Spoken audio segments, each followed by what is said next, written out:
இந்த கீரை வாரம் 2 முறை சாப்பிட்டால் போதும். முருங்கைக்கீரை சத்துக்கள் நிறைந்த ஒரு அற்புதமான கீரை. இதில் கால்சியம், பாஸ்பரஸ், அயன் மற்றும் விட்டமின் சி நிறைந்த சத்துக்கள் உள்ளன. எலும்புகளுக்கு அதிக பலம் தரும். பாலில் உள்ளதை விட அதிக அளவு கால்சியம் மற்றும் பாஸ்பரஸ் இந்த கீரையில் உள்ளது. இவை எலும்புகள் மற்றும் மூட்டுகளை வலுப்படுத்த உதவுகிறது. இரத்த சோகையை தடுக்கும். முருங்கைக்கீரை பெண்களுக்கு மிகவும் நல்லது. அதிக அளவில் இரும்பு சத்துக்கள் உள்ளன. இரத்த சிவப்பணுக்கள் உற்பத்தியை அதிகரித்து இரத்த சோகை ஏற்படுவதை தடுக்கிறது.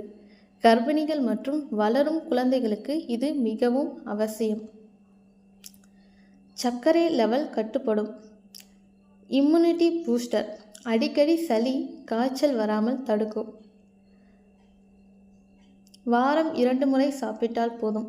இந்த வீடியோ உங்களுக்கு பிடிச்சிருந்தா லைக் பண்ணுங்கள், கமெண்ட் பண்ணுங்கள், ஷேர் பண்ணுங்கள், மறக்காமல் சப்ஸ்கிரைப் பண்ணுங்கள். தேங்க்யூ.